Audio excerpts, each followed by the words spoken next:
अस्सलाम वालेकुम एवरीवन।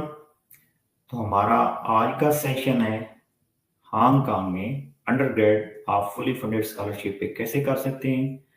और आज के हमारे स्पेशल गेस्ट हैं उवैस अहमद। इनका ताल्लुक कराची पाकिस्तान से है। और उवैस अहमद इंतहाई जो है वो जीनियस स्टूडेंट हैं और इस time city university of Hong Kong में फुली फंडेड स्कॉलरशिप के तहत अंडरग्रेड कर रहे हैं। तो ये हमारे आज के गेस्ट ओवैस अहमद का एक ब्रीफ इंट्रोडक्शन है। तो आइए आज हम अपने सेशन का बकायदा आगाज करते हैं। First of all thank you very much Uwais कि आपने टाइम जो है वो निकाला और स्टूडेंट को गाइड कर रहे हैं। तो सबसे पहले ओवैस हमें ये बताएं कि अंडरग्रेड के जो एडमिशन है हांगकांग में वो कब स्टार्ट होते हैं। वालेकुम अस्सलाम इफ्तिखार भाई, थैंक यू फॉर हैविंग। अमूमन ये सितंबर के आखिर में स्टार्ट होता है। 25 सितंबर अभी आई थिंक स्टार्ट हो गए होंगे। और इनका एक दफ़ा इनटेक होता है, मतलब काफ़ी यूनिवर्सिटीज़ के 2 या 3 इनटेक होते हैं, इसका एक ही इनटेक है साल में। तो like if you miss the deadline तो फिर नेक्स्ट ईयर अप्लाई करना पड़ेगा। थैंक यू वैस। तो सबसे अहम क्वेश्चन, क्योंकि बहुत से स्टूडेंट को नहीं पता कि हांगकांग में फुली फंडेड स्कॉलरशिप पे आप जो है वो बैचलर की स्टडी भी कर सकते हैं। तो आप बताएं कि बैचलर में एडमिशन लेने के लिए फंडामेंटल रिक्वायरमेंट क्या है। तो सबसे पहले तो आपने जिस बैचलर में अप्लाई करना है उसके मैं अज्यूम कर रहा हूँ कि आप सब ए लेवल्स कर रहे होंगे, क्योंकि एसएससी फिलहाल रिकग्नाइज नहीं है। ऑल्दो यहाँ की जो पाकिस्तानी कम्युनिटी है वो कोशिश कर रही है कि एसएससी को भी मतलब रिकग्नाइज करवा दें। तो ए लेवल्स का ये है कि अगर लेट्स सपोज मेरा फिजिक्स मतलब मेजर है, तो मुझे उसके लिए मेरे पास मैथ, फिजिक्स और केमिस्ट्री में से 3 सब्जेक्ट होने चाहिए। और अगर मेरे तीनों में ए स्टार्स होंगे तो मुझे 100% स्कॉलरशिप मिल सकती है सिटी यूनिवर्सिटी ऑफ हांगकांग में। अगर मेरे 3 से ज़्यादा सब्जेक्ट्स हैं तो फिर सिटी यू से और भी जो बड़ी यूनिवर्सिटीज़ हैं, एच के यू एस टी और एच के यू, जो अमूमन 5 या 6 सब्जेक्ट्स पे 100% देती हैं। तो मतलब बेसिकली अगर सारे ए स्टार्स हैं आपके सब सब्जेक्ट्स में तो there is a very good chance कि आपको आपके मतलब अंडरग्रेड में आपको पोजीशन मिल जाएगी। थैंक यू वैस। तो इन ग्रेड्स के अलावा और ऐसे कौन से की पॉइंट्स हैं जो कि आपके स्कॉलरशिप और एडमिशन में बहुत अहम हो सकते हैं। अ, एक तो आपका इंग्लिश लैंग्वेज का एक प्रूफ काफ़ी मैटर करता है। सिंस ए लेवल पे तो उसकी अच्छी चीज़ है कि वो ऑलरेडी रिकग्नाइज्ड मतलब बोर्ड है, जो कि मतलब इंग्लिश में ही पढ़ाया जाता है, करवाया जाता है। तो ये तो आप अगर अपने कॉलेज से निकलवा लो कि प्रूफ ऑफ इंग्लिश का, तो फिर that is usually more than enough. But अगर आपको थोड़ा-सा अपना तसल्ली करना है, मतलब मैंने आइल्स भी दिया दिया था। तो आइल्स अगर आप दे रहे हो, आपका अबव 6.5 है, तो that is also more than enough for that. इसके अलावा जो एप्लीकेशन है उसमें आपका सबसे अहम आपकी पर्सनल स्टेटमेंट होती है। वो हर पोर्टल में सबसे इम्पोर्टेंट होती है, चाहे वो कॉमन ऐप हो या यूटैप हो। थैंक यू वैस। तो हमारा नेक्स्ट क्वेश्चन है, क्या जिस तरह ये मास्टर और पीएचडी के स्टूडेंट एडमिशन से पहले किसी प्रोफेसर से या कोऑर्डिनेटर से रब्ता करते हैं, तो क्या अंडर ग्रेजुएट एडमिशन लेने के लिए भी इस तरह की कोई रिक्वायरमेंट है। नहीं, बिल्कुल भी नहीं है। बस आपके ग्रेड्स अगर होंगे और आपके ग्रेड्स अगर उस स्टडी को अलाइन करते हैं, मतलब मेरा फिजिक्स, मैथ, केमिस्ट्री वगैरह, क्योंकि वो सारी स्टेम फील्ड है, तो फिर मेरा एडमिशन यहाँ हो सकता है। अगर मेरा ये स्टेम अगर मैं लाइक फाइनेंस और अकाउंट और इको लेके मैं फिजिक्स में आने की कोशिश करूँगा तो मुश्किल होगी। लेकिन यूजुअली अगर आपका मतलब फील्ड अलाइन करती है तो फिर मसला नहीं होता। Thank you. तो मेरा नेक्स्ट क्वेश्चन है, जो इनका अंडर ग्रेड के लिए सिलेक्शन प्रोसेस है उसका क्या, उसका जो है एक कंप्लीट प्रोसीजर है, यानी आपने एप्लीकेशन देनी है उसके बाद इंटरव्यू होना है, क्या है इसका, क्या क्या एक प्रोटोकॉल है। जी, सिर्फ एप्लीकेशन उनका पोर्टल है, सिर्फ जैसे कॉमन ऐप वगैरह का होता है। तो आप पहले वो पोर्टल फिलअप करते हो, पूरा अपने डॉक्यूमेंट्स उसमें अपलोड करते हो। और उसके बाद कोई इंटरव्यू सेशन नहीं होता। ये आपको आपके ग्रेड्स और आपके डॉक्यूमेंट की बुनियाद पे आपको एक कंडीशनल ऑफर देते हैं आपके एएस में। As is the first year of A level. और अगर आप उन कंडीशंस को मीट कर जाते हो, फॉर एग्जांपल अगर आपके 3 ए हैं आपके फर्स्ट ईयर में, या 4 ए हैं आपके फर्स्ट ईयर में, तो ये आपको कंडीशन देंगे कि अगर आपके चारों ए प्लस हो जाएँ ये ए से, तो फिर आपको ये 100% दे देंगे। तो आपका प्रोसेस इस तरह से 2 ईयर्स में डिवाइडेड होता है। ये वो हैं जो नॉर्मल रूट वाले बच्चे होते हैं, जो कि मतलब अपने ए-लेवल्स के दौरान अप्लाई कर रहे होते हैं। एक वो होते हैं जो गैप ईयर लेके फिर अप्लाई करते हैं। इनको अनकंडीशनल ऑफर मिलती है डायरेक्ट, मतलब क्योंकि इनका ग्रेड्स आ चुके हैं। तो मेरे साथ ये था कि मेरे चारों ए+ आ चुके थे पहले से ही, तो मैंने जब अप्लाई किया था तो उन्होंने मुझे अनकंडीशनल ऑफर दी थी। उसमें बस आपको अपनी एप्लीकेशन पोर्टल कंप्लीट करना होता है, ऑफर एक्सेप्ट करनी होती है, और आपको एक डिपॉजिट जमा कराना होता है 10,000 HKD का, जो कि रफी 36,000 बनेंगे पाकिस्तानी। तो उसका पर्पज़ ये होता है कि ये जो है ना आपके फर्स्ट सेमेस्टर की रेजिडेंस के पैसे काट लेते हैं, मतलब आपके आने से पहले काट लेते हैं वो 10,000 से, और आपकी इंश्योरेंस भी आपकी मतलब उसमें से काट लेते हैं। तो वो पैसे भी मतलब यूज़ हो जाते हैं आपकी आपके लिए ही, और एक डिपॉजिट भी होता है कि अगर आप बैक ट्रैक कर रहे हो तो फिर ये नॉन रिफंडेबल होता है। थैंक यू वैस। तो काइंडली आप वो पोर्टल बता सकते हैं जिसके ऊपर ये अप्लाई करना होता है, उसका कोई लिंक का नाम बता दें, उस पोर्टल का नाम बता दें, ताकि स्टूडेंट को पता चल जाए कि इस पोर्टल के ऊपर जाके हमने अप्लाई करना है। जी, बस आप city university of Hong Kong search करें, और इसी पे लिखा होता है अप्लाई नाउ। ये उनका अपना पर्सनल पोर्टल है। तो आप उस पर अप्लाई कर सकते हैं। आई थिंक उसका नाम benweb.ctu.edu है, एज़ आई रिमेंबर। लेकिन आप बस उनकी वेबसाइट पे जाके अप्लाई नाउ वाले पे दबा दें तो it will guide you there. Thank you. तो वैसे आप ना थोड़ा सा जो आपका पर्सनल एक्सपीरियंस है वो शेयर करें कि आप इनकी जो स्टेटमेंट ऑफ पर्पस है उसको कैसे लिखना चाहिए, उसमें कौन कौन सी जो बातें हैं वो बहुत जो है वो अकॉर्डिंग टू योर एक्सपीरियंस जो है वो की रोल प्ले कर सकती हैं इन योर सिलेक्शन। सही। तो जैसे हम सारे लाइक स्टूडेंट्स हैं, तो हम सबकी कोई ना कोई क्वालिफिकेशन है, कोई ना कोई, जैसे किसी ने A-levels किया, किसी ने SSC। तो for an admission officer they are nothing more than a piece of paper, right? तो अपने आप को इंट्रोड्यूस करवाना is where the personal statement comes in. तो पर्सनल स्टेटमेंट लिखने के काफ़ी सारे तरीके होते हैं। एक आपका तरीका होता है कि जिसमें आप अपना पैशन शो करते हो, जो मैंने चूज़ किया था। क्योंकि मुझे फिजिसिस्ट ही बनना था, और तो मैंने इस तरह से स्टोरी मतलब लिखी थी कि मैंने पहले रिचर्ड फाइनमैन के बारे में पढ़ा था, फिर मैंने श्रोडिंगर कैट के बारे में पढ़ा था, फिर मैंने उसको फॉर्म किया था किस तरह से वो मेरे सब्जेक्ट से अलाइन करता है, किस तरह से वो मेरे फ्यूचर गोल्स में अलाइन करता है, और हांगकांग की क्यों मतलब वो यूनिवर्सिटी है या वो जगह है जो मुझे मेरे गोल्स अचीव करने में हेल्प कर सकती है। ये एक स्टोरी टेलिंग मतलब एक खुद एक आर्ट है स्टोरी टेलिंग का। तो फिर अब तो चैट जीपीटी वगैरह मतलब यूज़ आप कर सकते हो आई गेस, लेकिन I do not recommend that. मतलब मैंने भी आई थिंक 1 महीना लगा के खुद से लिखी थी, which I usually recommend to my juniors as well. क्योंकि जो आप पर्सनल अपना एक्सपीरियंस शेयर कर सकते हो पर्सनल स्टेटमेंट में, that is usually more valuable to the admission officer, and it is also easily distinguishable. मतलब आप बता सकते हो कि ये से यहीं से लिखवाया है कि नहीं। तो that is the only few points, like आप या तो आप एक स्टोरी लिखो मतलब अपने पैशन के हवाले से, या आप कोई लाइफ इवेंट ऐसे लिख सकते हो जो कि आपको शेप कर दिया उस तरफ जाने के। जैसे सोशल वर्कर्स जो होते हैं, उनको सोशियोलॉजी पढ़नी है क्योंकि उनको लोगों की हेल्प करनी है, तो उनकी एक स्टोरी बन सकती है। और एक लास्ट चीज़ जो मुझे काफ़ी फैसिनेटिंग अभी तरीका लगा था, वो ये था कि आप एक हुक से स्टार्ट करते हो। तो फॉर एग्जांपल हुक में आ सकता है कि I was always bored of I never understood how certain things work, and then I look deep into it, and then you can start writing about that. तो इस तरह से काफ़ी सारे पर्सनल स्टेटमेंट के तरीके हैं। एक यूट्यूब पे काफ़ी अच्छी वीडियो है how to write a personal statement की, लेकिन वो यूकैस की है। उसमें कैम्ब्रिज के और ऑक्सफोर्ड के लोग हैं जो कि इसमें एडवाइस कर रहे हैं कि they look for these things and they don't look for these things. तो आई वुड सजेस्ट कि आप लोग वो देख सकते थैंक यू वैस।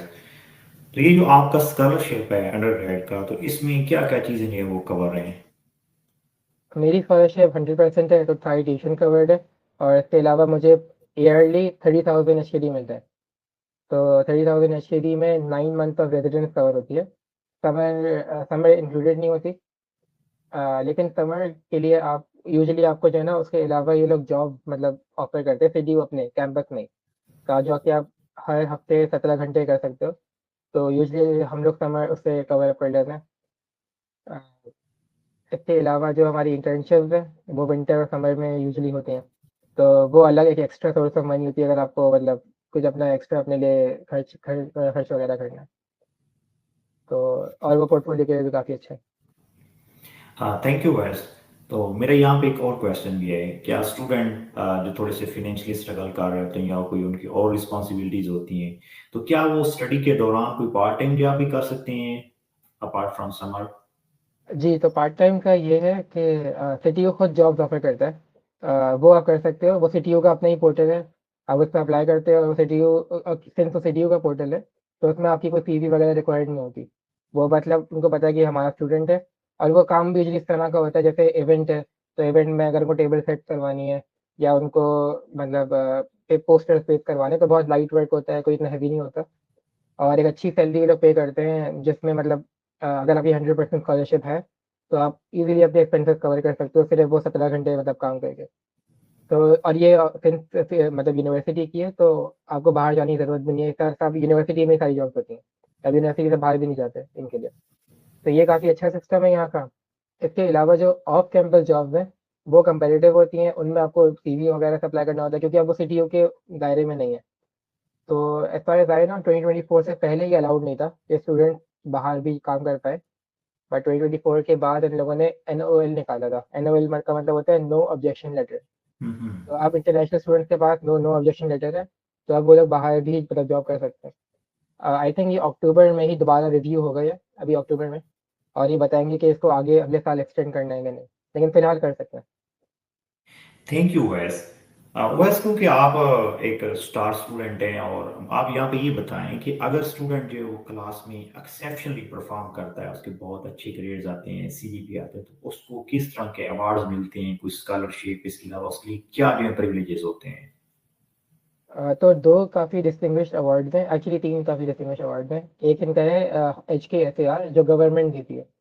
तो HKSAR है अगर आपकी 3.7 से ज़्यादा GPA हो, और ऑब्वियसली और भी क्राइटेरियाज हैं कि आपने एक्स्ट्रा करिकुलर एक्टिविटीज़ भी करनी चाहिए, लीडरशिप रोल्स भी होने चाहिए। ये दो तीन कुछ क्राइटेरियाज हैं उनके। और 3.7 GPA जो मतलब बेंचमार्क है इनका। तो उससे ज़्यादा हो तो आपको 40,000 HKD पर सेमेस्टर मिलता है, which is a huge amount, 40,000 HKD। एक ये इनका जो काफ़ी प्रॉमिसिंग अवार्ड है। अगर ये ना मिले तो इसी का ही एक रेप्लिका सिटी ऑफर करता है, वो 25,000 है, स्टिल अ ह्यूज अमाउंट। तो ये एक इनका ये एक स्कॉलरशिप है। फिर इनकी दूसरी स्कॉलरशिप जो मुझे मिली थी, वो है CSCI एकेडमिक एक्सेलेंस अवार्ड। तो वो होता है कि अगर ये सिर्फ डिपार्टमेंट देता है, तो डिपार्टमेंट में अगर आपकी हाईएस्ट GPA हो, या मतलब आपने कोई रैंक लिया हो, तो मेरी हाईएस्ट GPA थी, तो मुझे इन्होंने 2000 HKD का अवार्ड दिया था, CSCI एकेडमिक एक्सेलेंस अवार्ड का। और तीसरी होती है डीम्स लिस्ट की। तो डीम्स लिस्ट अगर आप कंसेक्यूटिवली आई थिंक 3 या 4 दफ़ा अगर आप आओ, तो आपको डीम स्कॉलरशिप मिलती है। आई थिंक वो 5,000 समथिंग होती है। तो all of these amounts are pretty good actually, even 2001, जो कि 40,000 में कंपेयर में काफ़ी कम है, but 2000 still really respectable amount. तो ये कुछ स्कॉलरशिप है। थैंक यू वैस। तो एक दफ़ा आपने ये भी बताया था कि जो वहाँ पे स्टूडेंट अंडर ग्रेड करने जाते हैं हांगकांग में, उनके लिए कोई इस तरह की अपॉर्चुनिटी भी है कि वो अपना कोई 2 सेमेस्टर या half of the bachelor study वो अमेरिका में भी आ सकते हैं, तो वो क्या स्कीम है? जी, तो वो है जॉइंट डिग्री प्रोग्राम। वो हर डिपार्टमेंट का नहीं है, वो सिर्फ फिजिक्स, कंप्यूटिंग मैथमेटिक्स, केमिस्ट्री और कंप्यूटर साइंस का है। तो ये 4 डिपार्टमेंट्स हैं जो ये ऑफ़र करते हैं, and I think mechanical engineering भी है। तो मतलब सारे डिपार्टमेंट्स ऑफ़र नहीं करते। तो उसमें ये है कि आप 2 साल CTU में पढ़ते हो, और अगर आपकी 3.7 से ज़्यादा GPA होती है, और आपने आइल्स भी दिया हुआ होता है, तो वो आपको ऑफ़र करते हैं कि आप जो 2 साल यहाँ पढ़ेंगे CTU में, और 2 साल कोलंबिया यूनिवर्सिटी जो आइवी लीग है, तो 2 साल आप वहाँ कंप्लीट करते हैं। और उसकी फाइनेंशियल एड वगैरह भी CTU भी ऑफ़र करता है, कोलंबिया भी ऑफ़र करती है। तो अगर आप उन क्राइटेरिया में आ जाते हो, तो फिर आपके लिए ईज़ी हो जाता है काफ़ी कवर अप करना। थैंक यू वैस। तो मेरा नेक्स्ट क्वेश्चन है कि ऑन एवरेज जो आपकी इंफॉर्मेशन है, हर साल कितने पाकिस्तानी जो है हांगकांग की स्कॉलरशिप पे फुली फंडेड अंडर ग्रेड जो है वो कर रहे हैं वहाँ पे? इस वक़्त मेरे बैच में 14 बच्चे हैं जिनको 100% स्कॉलरशिप भी मिली है, और 30,000 एक्स्ट्रा डाइवर्सिटी जो मिलती है वो भी मिली है। और मेरे जूनियर्स में मेरे ख्याल में 26 हैं या 25 हैं, I am not entirely sure, जिनको 100% स्कॉलरशिप भी मिली है और ग्रांट भी मिला है। बट अभी रिसेंटली न्यूज़ में आया था कि हांगकांग सिटी यूनिवर्सिटी शायद 30,000 एक्स्ट्रा जो पे करती है वो करना बंद कर दे पाकिस्तानियों को, क्योंकि उसका जो मेन पर्पस है वो डाइवर्सिटी इंक्लूसिव के लिए है। तो हम पहले क्योंकि 1% से कम थे सिटी यूनिवर्सिटी में, तो हम लोग को वो ग्रांट मिलता था ताकि हम डाइवर्सिटी इंक्लूजन बढ़ा सकें, तो ज़्यादा पाकिस्तानी आ सकें। लेकिन अब ऑलरेडी क्योंकि हमारे बैच में 14 थे, नेक्स्ट बैच में 26 थे, तो हम आई थिंक हम 1% से ज़्यादा हो गए। अभी तक ये ऑफिशियली अनाउंस नहीं हुआ, but we got to know from one of the official within the talk कि मे बी वो 30,000 खत्म कर दें, बट 100% इज स्टिल देयर। तो still it's a pretty good opportunity. Thank you. तो वैसे मेरा नेक्स्ट क्वेश्चन है कि जब आप हांगकांग से बैचलर कर लेते हैं तो उसके बाद ऐसी क्या अपॉर्चुनिटीज हैं जो आप हांगकांग में अवेल कर सकते हैं? जी, तो Hong Kong is one of the financial hub, जैसे सिडनी है, सिंगापुर है, न्यूयॉर्क है। तो यहाँ पे काफ़ी सारे बड़े इन्वेस्टमेंट बैंक्स वगैरह हैं जहाँ पे लोग जॉब प्रेफर करते हैं। जैसे जेपी मॉर्गन है यहाँ पे, I think Y incubator actually US का है। लेकिन यहाँ पे जेपी मॉर्गन है, मॉर्गन स्टैनली है, ऐसे काफ़ी कुछ बहुत बड़े एचएसबीसी है, तो ये भी बहुत सारे मतलब वो हैं, बड़े इन्वेस्टमेंट बैंक हैं। इसके अलावा यहाँ पे कुछ स्टैब्लिश ग्रुप हैं, जैसे एनवीडिया है और अमेज़न है, सैमसंग, लाइक एप्पल वगैरह, लाइक बेसिकली जितने भी बड़ी कंपनी जो जो यूएस में है, वो हांगकांग में भी हैं। Hong Kong is usually known for its tech and finance. तो यूजुअली लोग मतलब बैंक और इन बड़ी कंपनीज को टारगेट कर रहे होते हैं। लेकिन इसके अलावा जैसे मैं, मेरा फिजिक्स है, तो मुझे आगे रिसर्च करनी है, तो मेरे लिए इट विल बी बेटर कि मैं किसी यूनिवर्सिटी के साथ एफिलिएट हो जाऊँ टीचिंग वगैरह में, तो ये टीचर्स को भी बहुत अच्छा पे करता है। तो काफ़ी सारे ऑप्शन हैं, काफ़ी सारी चीज़ें एक्सप्लोर करी जा सकती हैं। इधर फिलहाल टीचिंग बहुत मैंने सुना है कि काफ़ी ब्लूम कर रही है। तो वो भी एक वन ऑफ द सेक्टर्स है जहाँ अप्लाई कर सकते हैं। थैंक यू वैस। तो मेरा नेक्स्ट क्वेश्चन है कि ऐसी कौन सी मिस्टेक है जो कि आपको लगता है कि मोस्टली स्टूडेंट की रिजेक्शन उसकी वजह से हो जाती है? आई थिंक हम लोग अगर इंटरनेशनल स्टूडेंट हैं, तो यहाँ पे अगर हम लोग कैंटनीज सीख लें या मैंड्रिन वगैरह, वन और दी अदर, और बोथ इज ऑब्वियसली प्रेफर्ड, तो हम लोग को एक एज मिलता है जॉब मार्केट में, अगर हम लोग को ऑलरेडी लैंग्वेज आती हो। तो एक आई थिंक ये ही एक वन ऑफ द थिंग्स है कि यूजली जैसे पाकिस्तानी डर रहे होते हैं लैंग्वेज एक नई सीखने में, अगर हम उस बैरियर को ख़त्म करके सीख लें तो फिर एक एज हम लोग को मिल सकता है। इंटरव्यूज़ में मेरी एक काफ़ी अच्छी एक कंपनी है, हमारे सीटीयू में प्रोग्राम हुआ था, तो काफ़ी रिक्रूटर्स आए थे। तो उसमें वो लोग मतलब अपने एक्सपीरियंस शेयर कर रहे थे कि जो उनको सबसे ज़्यादा जो मतलब उनके लिए एक टर्न ऑफ होता है हायरर से, वो ये है कि अगर आप अपने जॉब स्किल्स आप क्लेम कर रहे हो, अगर आप उनको बैक ना कर पाओ। तो फॉर एग्जांपल अगर मैंने अपने सीवी में लिखा है कि मुझे एक्स वाई जेड चीज़ें आती हैं, and then during my job मैं या तो पंक्चुअल नहीं हूँ, या मैं वो उस लेवल की स्किल मैं दिखा नहीं पा रहा, ये कर नहीं पा रहा, तो ये वन ऑफ द थिंग्स होती हैं जो कि आप मतलब जो कि एक टर्न ऑफ होता है रिक्रूटर के लिए। अगर मतलब आपने थोड़ा सा एग्जैजुरेट कर भी दिया, तो इट्स बेटर कि आप उस गैप, स्किल गैप को ख़त्म करो, मतलब ज़्यादा से ज़्यादा काम करो और मतलब अ, अपनी स्किल लेवल इम्प्रूव कर लो उसमें। Thank you. तो वैसे मेरा नेक्स्ट क्वेश्चन है कि वहाँ पे अंडर ग्रेड के स्टूडेंट के लिए लिविंग और जो दूसरे अकोमोडेशन के एक्सपेंसेस हैं वो अफोर्डेबल हैं या नहीं है? अफोर्डेबल तो यूजुअली लाइफस्टाइल पे डिपेंड करता है। तो फर्स्ट ईयर में मैं यूजुअली यही रिकमेंड करता हूँ कि लाइक 1500 से 2000 पर मंथ अगर आपका एक्सपेंस जा रहा है, excluding rent by the way, इसमें रेंट शामिल नहीं है, तो इट इज़ गुड इनफ, क्योंकि यूजुअली इतना ही होता है 1500 to 2000। And then next year जब आपके पास आपके इंटर्नशिप के पैसे वगैरह आ जाते हैं, तो फिर आप काफ़ी स्टेबल हो जाते हो, एंड देन आप आपका 2500 टू 4000 तक भी किसी का चले जाता है लाइफ स्टाइल पे। तो हांगकांग का यही कि जैसा आपका लाइफस्टाइल होगा उतनी ही अफोर्डेबिलिटी होगी। तो काफ़ी सारे आप अपने कॉस्ट कट डाउन कर सकते हो, काफ़ी थोड़ा सा एक्सप्लोर करके। रेंट का जो है वो यूजुअली हम लोग डाइवर्सिटी से पे कर सकते हैं अपना, हम लोग को जो एक्स्ट्रा 3000 मिल रहे होते हैं, उसमें से 19,000 हमारा 9 मंथ का रेंट पे जाता है। तो और जो एक्स्ट्रा 11,000 होता है, अगर आप समर में रुक रहे हो, तो आप समर में वो 11,000 में से 8,600 समर में होता है। तो यू कैन पे रफली अराउंड 27,000 रेंट का होता है जो चले जाता है।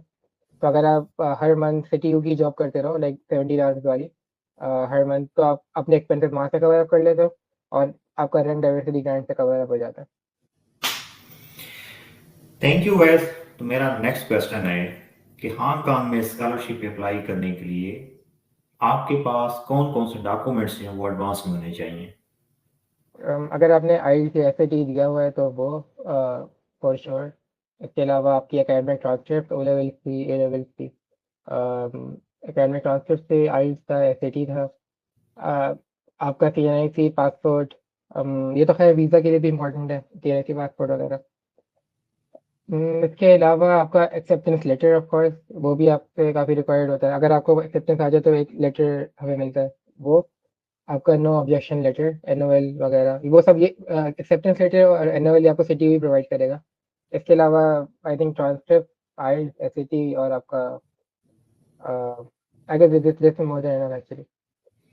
मेरा यहाँ पे क्वेश्चन ये है कि जब आप यूनिवर्सिटी में एडमिशन और स्कॉलरशिप के लिए अप्लाई करते हैं तो उस टाइम आपके पास कौन कौन से डॉक्यूमेंट्स हैं वो एडवांस में होने चाहिए?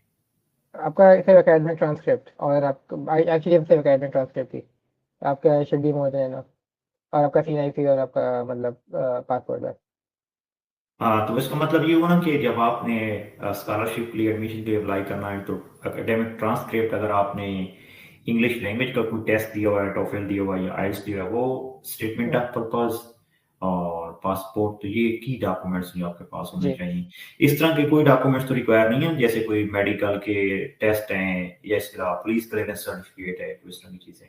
नहीं, इनकी ज़रूरत नहीं है। अगर उनको होगी तो आपको मोस्ट लाइकली ईमेल कर देंगे, बट यूजली नहीं होती। Thank you. तो मेरा नेक्स्ट क्वेश्चन है कि जब आप हांगकांग में अप्लाई करते हैं तो कोई एप्लीकेशन फ़ी भी होती है? जी, एप्लीकेशन फ़ी थी आई थिंक 300 एचकेडी थी, या फिर आई मीन मोर और लेस 300, मतलब बहुत मिनिमलिस्टिक पैसे थे as I remember. Thank you वैस। तो अगर आप इस सेशन के जो की पॉइंट्स हैं उनको सम अप कर दें तो स्टूडेंट के लिए वो बहुत जो है वो हेल्पफुल होंगे। तो काइंडली सेशन को एंड करने से पहले इसके जो की पॉइंट्स हैं उनको सम अप कर दें। बस की पॉइंट यही है कि अगर आप ए लेवल कर रहे हो तो आई वुड स्ट्रांगली इंकरेज कि आप 4 या 5 सब्जेक्ट्स की तरफ लग जाएं, क्योंकि अगर आपके 4 या 5 सब्जेक्ट्स हैं तो आपको हांगकांग में टॉप स्कॉलरशिप भी मिल सकती है। टॉप स्कॉलरशिप मेरे 4 हैं, लेकिन आई थिंक 5 पे सिटी आपको टॉप स्कॉलरशिप देता है। तो टॉप स्कॉलरशिप होती है कि आपको 120% लेटर में ही होती है। मतलब अगर आपको डाइवर्सिटी ग्रांट बंद भी हो जाए तो भी आपको टॉप स्कॉलरशिप पे वो एक्स्ट्रा जो 20,000 30,000 होते हैं वो आपको टॉप से मिल जाएंगे। तो फिर वो आई थिंक 5 स्टार्स पे होती है। आई वुड इंकरेज कि ये आई नो थोड़ा सा वर्कलोड ज़्यादा होता है 5 सब्जेक्ट का, लेकिन अगर आप कर सकते हो तो फॉर श्योर 4 या 5 की तरफ जाए। Urdu is not considered as an A level subject in Hong Kong as far as I know. तो अगर किसी का ये सवाल हो उर्दू का तो लेकिन इस पे ईमेल भी मतलब कर सकते हैं, सिटी से कंफर्म कर सकते हैं। लास्ट टाइम आई रिमेंबर उन्होंने मना किया था उर्दू का।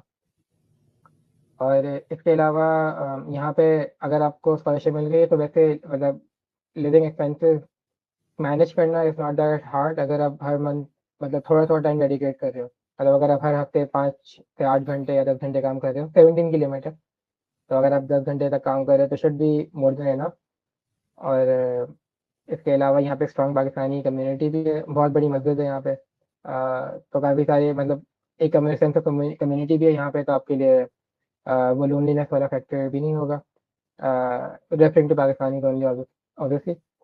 और CityU I prefer over the other Hong Kong giants, mainly क्योंकि CityU is the most international university। मतलब यहाँ पे HKU भी है जो कि टॉप 20 में आती है वर्ल्ड के, या टॉप 30 में आती है। और UST है, वो भी I think around similar level पर ही है। तो ये दो बहुत बड़ी यूनिवर्सिटीज है हांगकांग की। लेकिन आई हर्ड यहाँ पे मतलब वो उतना इंटरनेशनल इंटरेक्शन नहीं है जितना CityU में है। और CityU को रिकग्नाइज भी किया था यूएस ने as the most international university. तो अगर आपके लिए सोशल गैदरिंग्स और कम्युनिटी मैटर करती है तो फिर CityU is like the place for you. बाकी अगर जब यहाँ हांगकांग आ जाए तो मतलब पढ़ने पे ध्यान दें, क्योंकि obviously distractions are also limitless over here. और अपना ग्रेड्स वगैरह की कोशिश करें, and then when you are done try to also improve your skills in your respective field, ताकि आपके लिए बाद में जॉब वगैरह में आसानी हो। That's all from my side. Thank you वैस। तुम्हारा आज का सेशन कि आप हांगकांग में फुली फंडेड स्कॉलरशिप पे अंडरग्रेड, जिसको बैचलर भी कहते हैं, आप कैसे कर सकते हैं, ये था। और आज के हमारे स्पेशल गेस्ट थे वैस अहमद, जिससे हमने बहुत सारे क्वेश्चन पूछे कि इसके एडमिशन कब स्टार्ट होते हैं, इसकी रिक्वायरमेंट्स क्या हैं, स्कॉलरशिप कितना मिलता है, और आप इसी स्कॉलरशिप पे अच्छी परफॉर्मेंस अगर आप देते हैं तो आप अमेरिका में सेपरेट स्टडी के लिए भी 4 सेमेस्टर में कोलंबिया यूनिवर्सिटी में आ सकते हैं। जी इसके अलावा जो आफ्टर स्टडी जो आपकी फ्यूचर में करियर ऑप्शन है, जॉब अपॉर्चुनिटीज है हांगकांग में, हमने वो डिस्कस की हैं। ऐसे कौन से की डॉक्यूमेंट्स हैं जो आपकी सिलेक्शन में अहम रोल प्ले कर सकते हैं, जैसे स्टेटमेंट ऑफ पर्पस, उसको डिस्कस किया है। ओएस ने अपना एक्सपीरियंस शो किया है कि अगर आप अपने डिपार्टमेंट में या अपनी जो भी आपका फील्ड ऑफ स्टडी है उसमें आप एक्सीलेंसी शो करते हैं तो आपको कौन कौन से बेनिफिट्स अवार्ड्स मिल सकते हैं और उनकी क्या एडवांटेजेस हो सकते हैं। तो इस तरह की तमाम चीज़ें इस सेशन में हमने डिस्कस की हैं। तो अगर आपने ए लेवल किया हुआ है, आपके अच्छे ग्रेड्स हैं, ए स्टार वाले आपके ग्रेड्स हैं, तो आपको हांगकांग में अंडर ग्रेड के फुली फंडेड स्कॉलरशिप पे ज़रूर अप्लाई करना चाहिए और एक ये लाइफ चेंजिंग अपॉर्चुनिटी है जो कि आपकी लाइफ को बिल्कुल रीशेप कर सकती है। तो इसी के साथ हम इस सेशन को इख्तिताम पजीर कर रहे हैं। OS, thank you so much for your time and these all the sports you have provided so far. Thank you Thank so you. much. Thank you for having me.